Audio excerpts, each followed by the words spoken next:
Okay, ang inanalyze po ni ma'am na question is item number 2. Kindly look at item number 2 for music. Ang answer po nila is a knowledge type of question. Do you all agree? Meron bang ibang pananaw about that question? Can we look at knowledge first?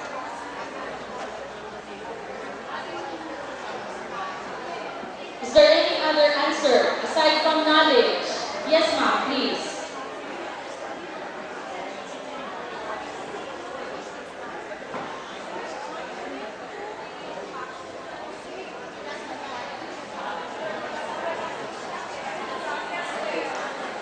For the region 7, we have item number 2 answered as more of a process. Kasi we're talking here of style of singing, and the choices given are more of the different styles of singing. So it's more of a process for us for region 7. Thank you. Okay, so ano pa yung kanilang basis to determining the kind or the level of assessment? Yung mga Yung mga options. Just like yung item on team sports, sometimes you cannot really recognize it without knowing the answers of the questions or the options. Okay, for that particular item, yes, Tintin is saying that's a process question. Diba? That's a process question. Again, you need to analyze the different styles and techniques for you to be able to identify a particular style in a particular country. Ganun po yung klase ng mga questions na sinasabi natin. What else?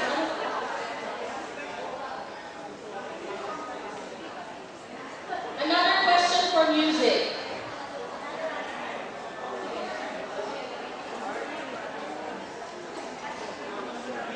Okay, everybody look at item number 7 for music.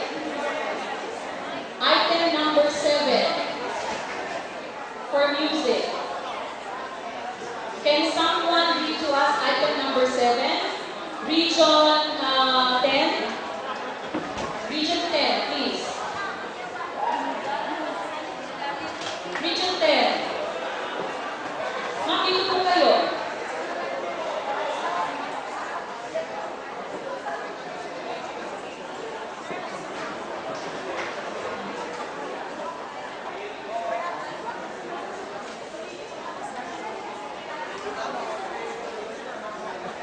Number 7 is quite similar to the answer of number 2, which is a process. Because which technique of Japanese theater has the style? So you've got to analyze the style of the delivery board as all the region 7 and circles. So you've got to analyze all this, as we have said, from the choices given. So this is the same as number 2, a process. Mom said from region 10 that particular question number 7 is a process question. Do you all agree? Okay. At least shared na. Common na yung ating understanding. Now, can anyone construct an understanding question? Pwede bang may mag-share sa akin ng isang understanding question? Or can you identify a question among the items there, an understanding question? Ang ating most active. Okay. In my group, we noticed that most of the items, the questions are more on the way. So what I asked the team there is transport the knowledge to understand what it says. So that's what we're doing.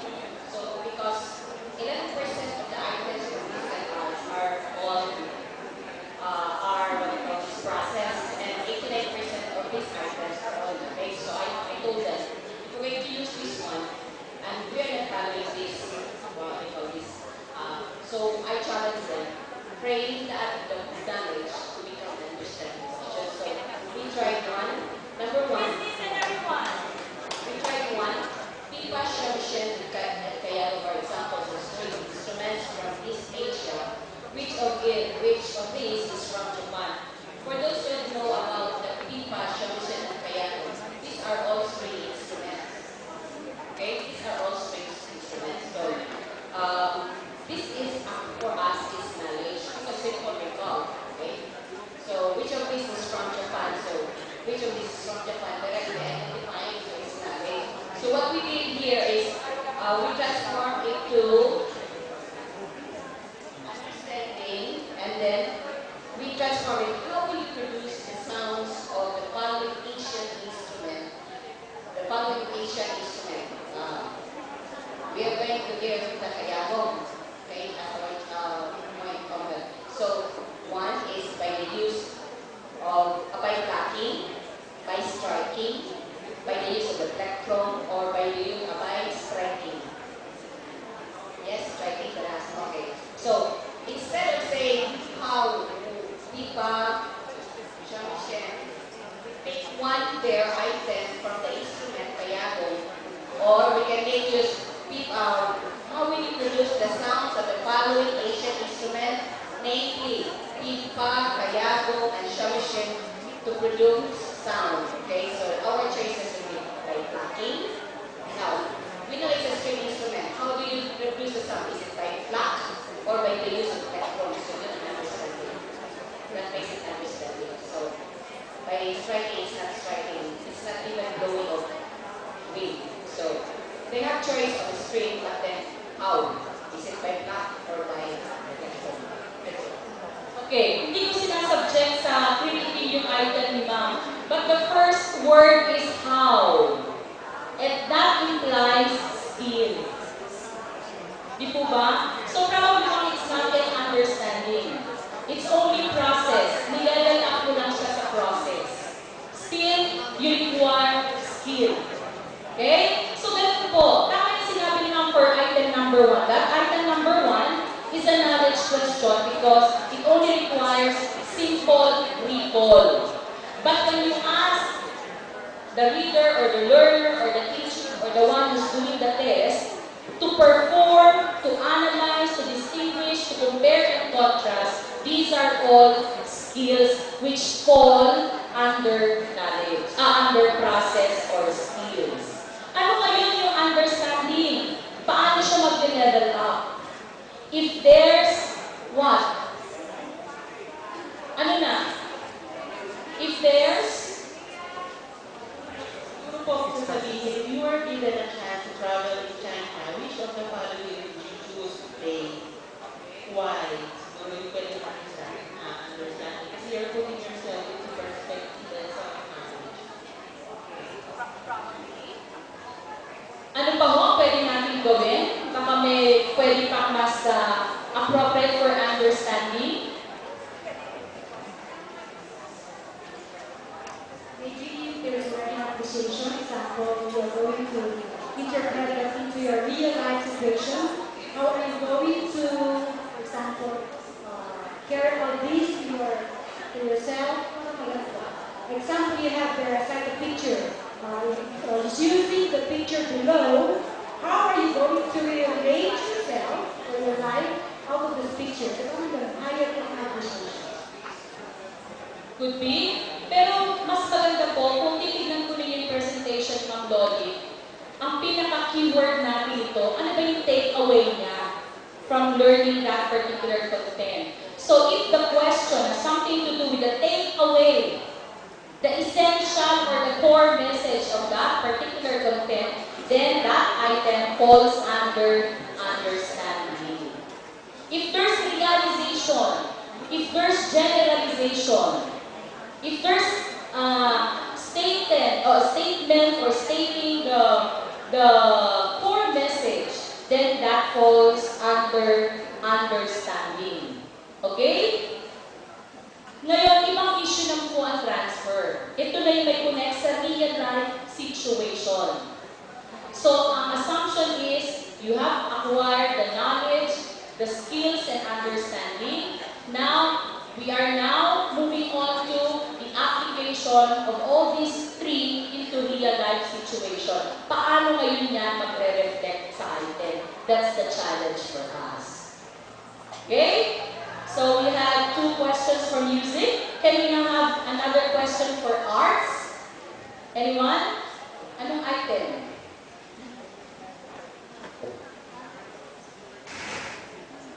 Di daw pala gaano nakikita yung pictures. So,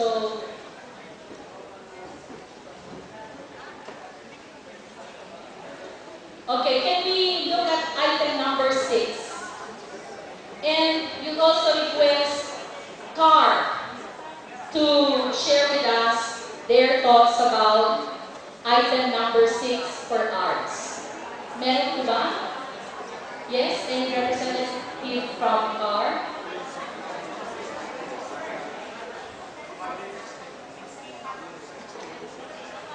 Sorry, 16 po pala. 16.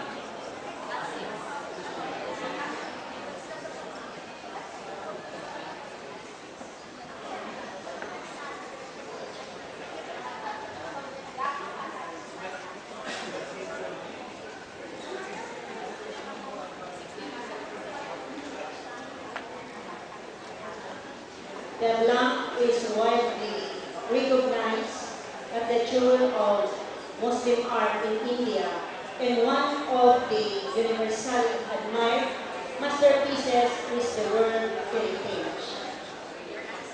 Our answer, knowledge. It is just simply recalling, simple recall. It is a simple recall.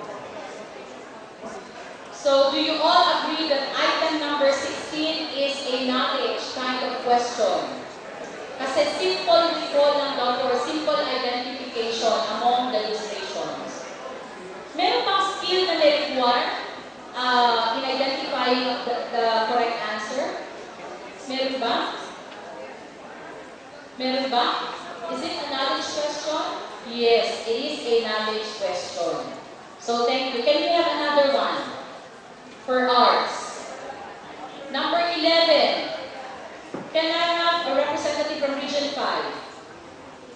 Number 11 po. Arts. Or art. Art ba? Arts. Okay, there's is. Arts.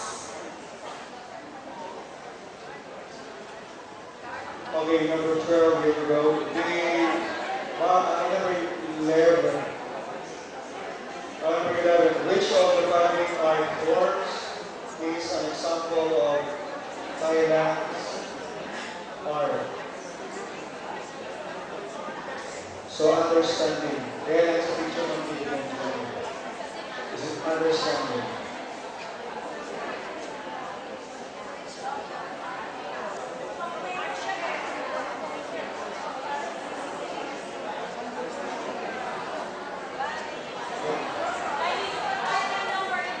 Which of the following art forms is an example of Thailand's art?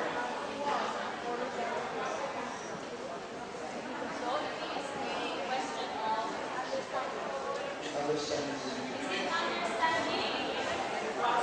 Do you all agree that number 11 is an item for understanding?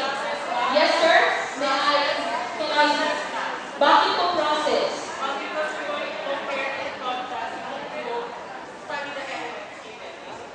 Okay, is it a process question? Yes, ma'am. Okay, for you it's an understanding. Come on, speak up, ma'am. Why?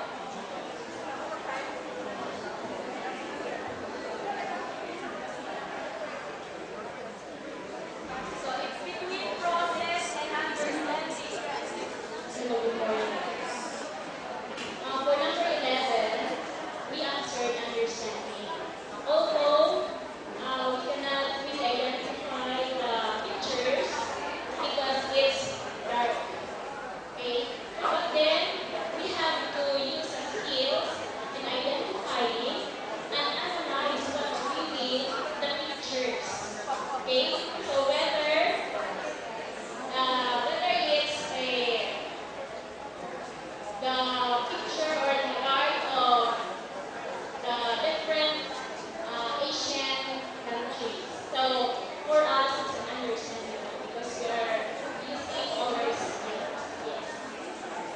Okay, medyo nalito po kay ma'am. Sabi niya, it requires skills daw po, particularly analyzing. Now, if you say that you require skills, process. Okay, good, process. Yes, ma'am. Hindi po sumasang-ayon si ma'am. Why not process? Because for me it is more on the understanding because you've gone beyond the level of knowledge. And of course, to be able to figure out after knowledge, you have to know the 6 facets of understanding, and then you are now able to interpret which one. So you are going to the third level, which is the understanding. So looking at it, you already have a background idea of the kind of painting of the different countries. So it has to be understanding. Kaya lang sabi ni ma'am, after the level of knowledge daw po. After the level of knowledge is process. So it's not understanding, ma'am. So the answer is process. Because it requires the skill of analyzing, sabi nga nila, comparing and contrast the different, what? The different options. Okay, given. So ganun po yung nais namin sabihin. Not all, it's not true that all written questions or items are knowledge. But we can also have knowledge task. Pwede din po tayo magkaroon ng knowledge na task. Pwede din po tayo magkaroon ng understanding na task as in we perform. Because that's the nature of our discipline. Okay, last area, health. Can we have an example? Can we have an item na gusto ninyong share? What about item number 5 for health? Yes, ma'am, please. From Region 7.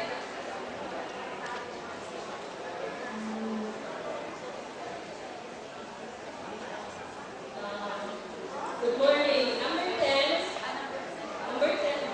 Number 10 daw gusto niyo ba? The place of pregnancy that starts from week 13 to 27. You're going to divide 13 by 4 kaya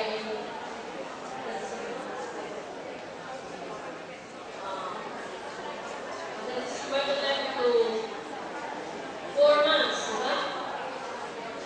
3 months, 3 months, diba? So, one semester is equivalent to 6 months. So, mag-call siya sa letter A. And then, 27 months, divided by 4, that will be almost 7 months. So, we belong ito sa second semester. But for the fourth choice, that is second and third semester, third semester, and that B.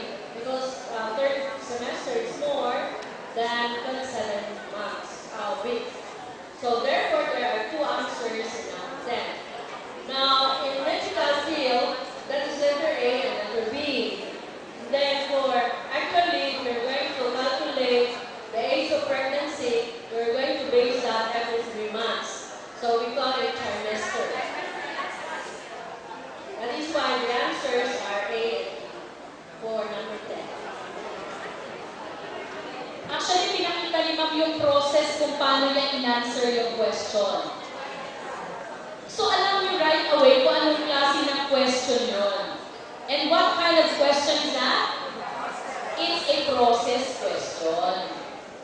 Ganun po. Kung anong skill ang binigay ng question, that's the kind of question we are referring to. They belong to. Okay? So, thank you very much, ma'am. Ngayon ko lang naunawaan. Okay, so it's between first and second semester. Kasi mahaba yung age. Okay, thank you. So can we have another item? Yes, ma'am.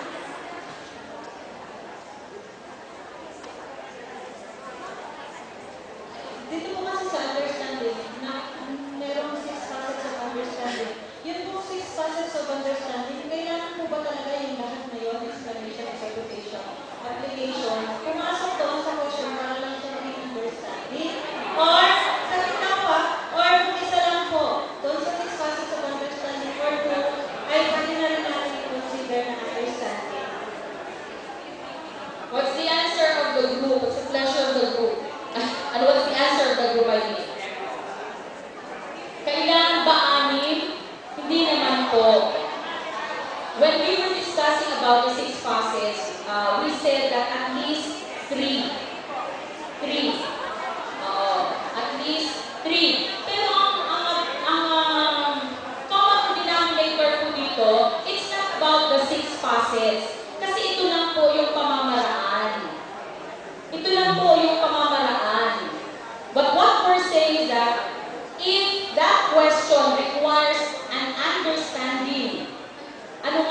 manifestation yung anim na yun, then that question falls under understanding. So, ibig sabihin, hindi kayo magpo-construct ng question na papasok yung anim na yan. Okay, if there's some sort of self-assessment, perspective, yung mga ganun po, usually, yun po ay under ng understanding. But basically, ang ating base po natin dito, it's about its relevance, the core message, its relevance to one's life. Okay?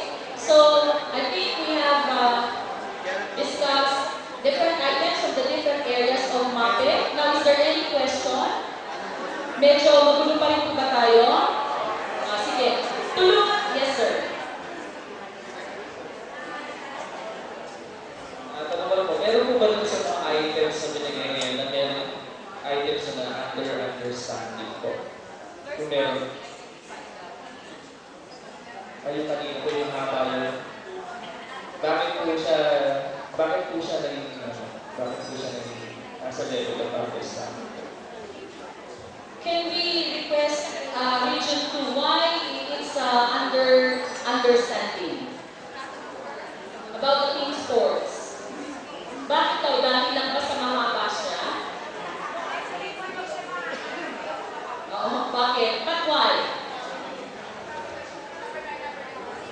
I think because there's a level of understanding doon sa question.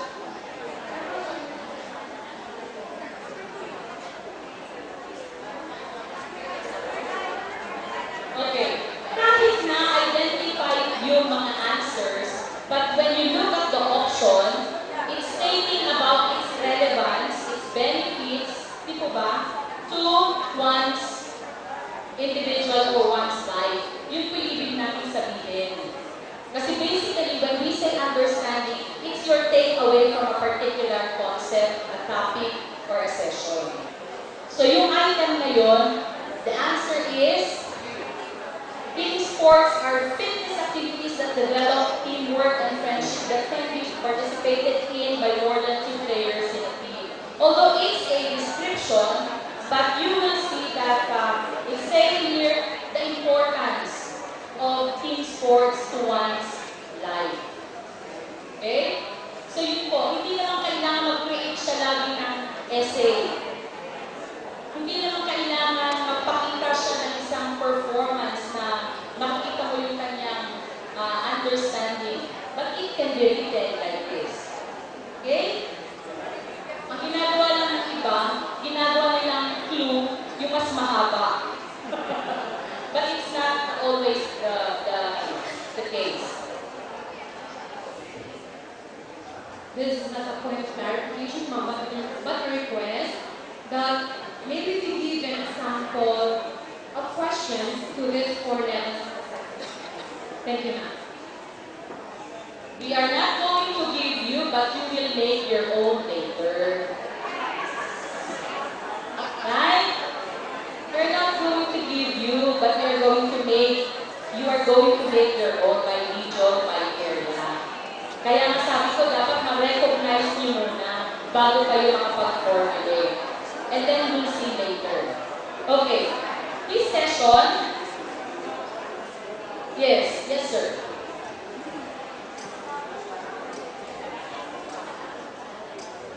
Question, ma'am. If I will make a summative test at the end of the quarter,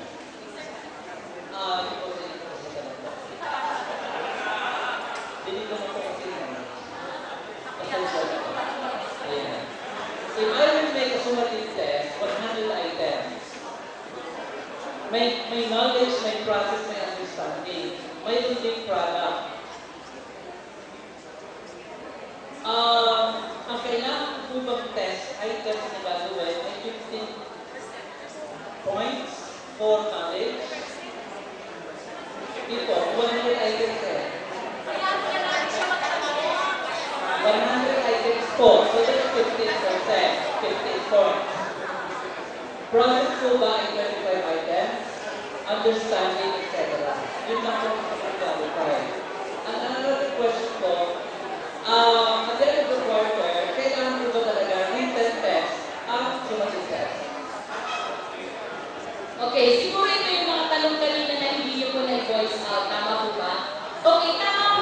explanation ni Sir at yung kanyang pagkaunawa. In formulating items, and if we shall adopt the 4 levels of assessment, we also follow the 15, 25, 30, 30%. Meaning, if I have 100 items, 15 items should be under knowledge, 25 for process, 30 for understanding, 30 for transfer. Ang tanong, lahat po ba ito written? Okay, ito po ang senaryo. Kasi tayo po, sanay po tayo ng periodical 1 day, right? 1 day. Hindi po naman ganun ang sinasabi sa memo. You could have the written exam today and the transfer tomorrow. Klaro po ba yun? Pwede natin i-written ang knowledge, process, and understanding for 1 day, and then let's schedule an exam or a test for transfer or product or performances in another day. Yun po. So meaning, ang tanong kayo ni Sir, kailangan ba performance? Sabi ko dito, it's a product or a performance. Bakit po product or performance? Kasi ang pinag-usapan natin lahat ng areas.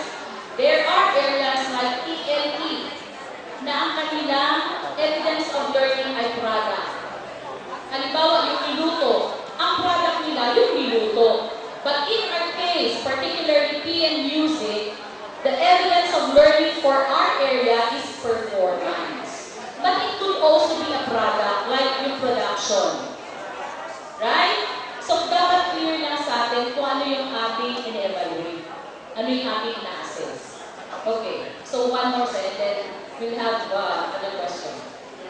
Clarification for that. So, ibig sabihin po, sa gagawin ko 100 items, the 75 items written, the 70 items ay written, pwede ko gawin yung 30 items ay performance.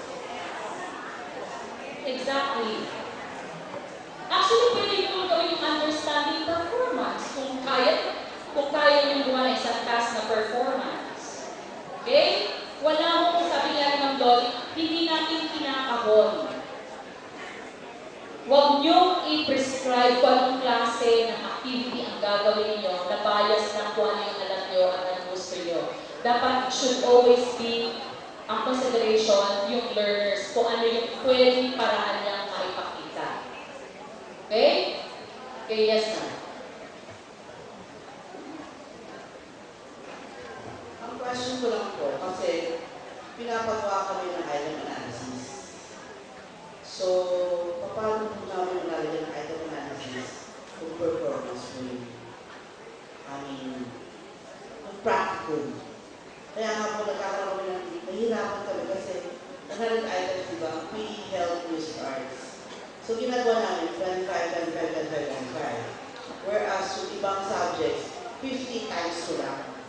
Samantalang kami ay ganoon. So, paano po gagawin yung gano'n? Hindi niya ang Kunin yung mga sa lahat po. May mga divisions po na ina-adapt na po itong ating levels of assessment including the item analysis. Baka siguro yung ibang supervisors natin from your region ay ma-invite para rin po medyo oriented sila on the new grading and rating system because it's in the memo. Hindi po sinasabi na mali yung pag-item analyze natin dati. It's just another way of doing it. The point is, we are assessing our students this way, so we should analyze the items this way. Tama po ba? Ulitin ko po, parang malabo daw po ako. If we are assessing our students this way, ibig sabihin, i-assess them sa knowledge, sa process, sa performance, or sa understanding, then they should be, what? Given assessment on this. Ganun din, ang implikasyon, pag gumawa ka rin ng iyong assessment, naka-anchor din dito. Ang sinasabi ko nga po, hindi po sinasabing mali yung traditional way of doing the TOS or the item analysis. Kasi may mga divisions po, ito na rin po ang ginagamit ng basis in determining the levels of assessment. and then the levels of proficiency. Ano pong format ng ang hinihingi niyo, ma'am?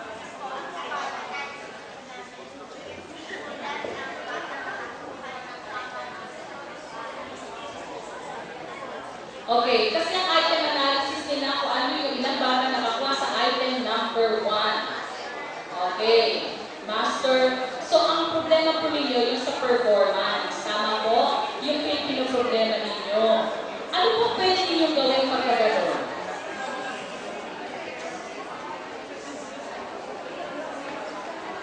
Hindi, ano yung ginawa nyo last year?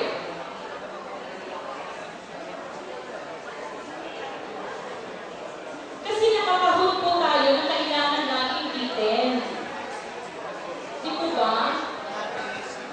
Kaya nga sabi ko, we need to invite the supervisors kasi yun ang kanilang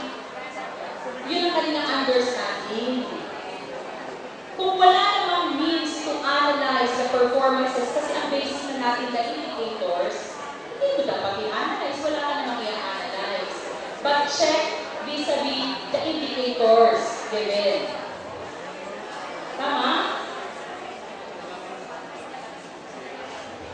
Hello. Mga kababayan, tatlong bagsak. 1, 2, 3. Okay.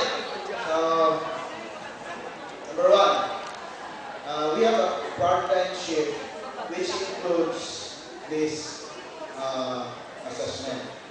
The part-time shift is the menu of exams that we have to do is not limited to the paper and test.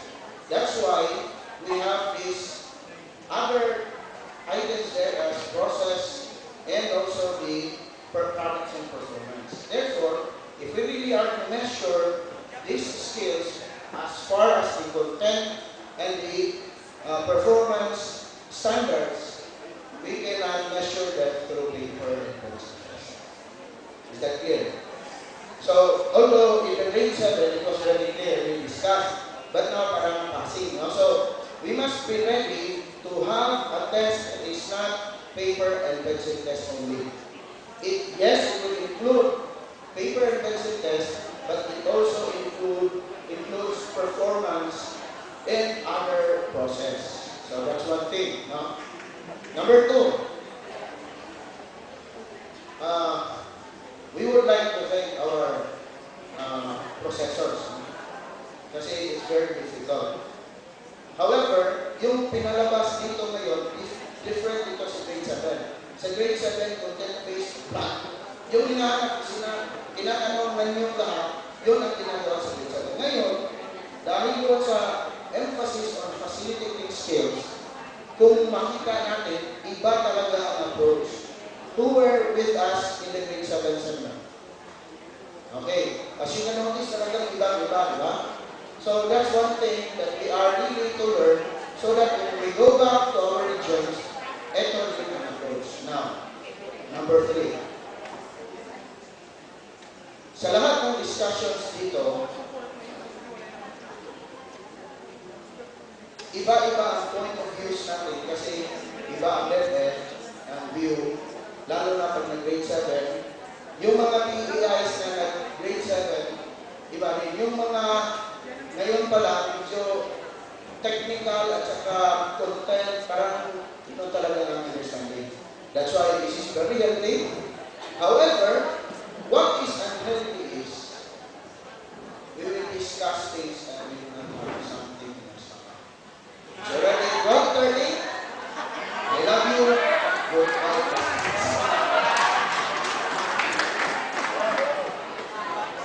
Pasensya ko, tingin ko sa nilo ko 11:30. Pero ano po? Yes, ma'am, bago po ang ano. Bago ang curtain call. Alam po ninyo, hindi po natin iiwanan ito. Anyway, the whole day is devoted for assessment. Hindi naman kayo maging flexible tayo. Okay na, sige lang po.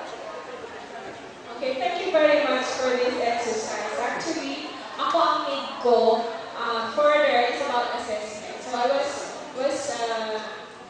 thankful for having this kind of exercise. As I was listening, kasi facilitating skills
students to know, and how do we want them to express or provide evidence of what they know. So basically, parang papasok tayo lahat doon na yung mga sample questions na ibigay at inibot sa atin. For example, kami sa health. Nakita namin all of these things are facts or knowledge. But we want to have an exercise. Now, how can we convert this into another level of assessment na makikita naman or ma-assess na pwedeng makita na ang bata ay dumating na sa assessment wherein meron na siyang understanding. So, parang kanina, parang magaling gumawa ng skit or magaling gumawa ng live situation or present a graph or present situations. Parang kanina, nag-exercise na namin. How can we turn this knowledge test into a level of understanding? And how can we be able to another level is how can we make this knowledge test into another level na may product and performance? So parang yun lang ako. So meaning to say, dumating din ako personally, dumating lang din ako sa isang pagtingin na this is siguro yung pre-assessment tool lang na nagamit na medyo nag-highlight kami na these are all knowledge tests. Yun lang. So thank you. So, personal opinion ko rin, na lahat daw po ay knowledge test. Again, ako personally, I don't agree. Pero anyway, I like the request. Yung request po ay mangyayari po. At siguro naging part ka rin ng activity during the workshop when we had, when we were asked to make items or tasks for each level of assessment. After po ito, yun po ang gagawin nyo. Pero, i-guide po kayo para may focus po yung inyong gagawin. In fact, mag-start tayo kung anong particular competency po. Hindi po tayo mamimili kung anong gusto lang natin. Let's be realistic, meaning, we will call, kaya sabi ko sa inyo, hindi tayo pwede mawala sa competencies kasi i-component natin doon. We learned yesterday the power standards, right? We were able to identify the power standards vis-a-vis the competencies. From there, you will be asked to identify what to assess, how to assess, and what would be your age. Yun po ang bubuuhin natin mamaya, based on the levels of assessment. So, per level, knowledge, process, understanding, and transfer, gagawin nyo na po yung mga inaasang-asang inyo mamaya. Okay? In a way, maganda rin naman po kasi parang simula pa lang, kumbaga one step higher na po yung iba sa atin, which is good. Pinadadali nyo rin po yung trabaho natin. Pero ganun po yung tinatakbo. And if you look at our schedule of activities, developing what? Assessment tools, yun ba atin? And then, by levels of assessment, and then we should have performance tasks, and then sa dulo gagawin nyo yung rubrics. So, isa-isahin po natin yan. Huwag po tayong mainit. At the end of the day, pag hindi po natin nagawa yan, balikan po natin. Okay? So, for the meantime, let's give it a chance. Kung sa tingin nyo may kakulangan and you want to share, please feel free mamaya. Okay? Time check, it's already 10 to 1. Let's be back at 2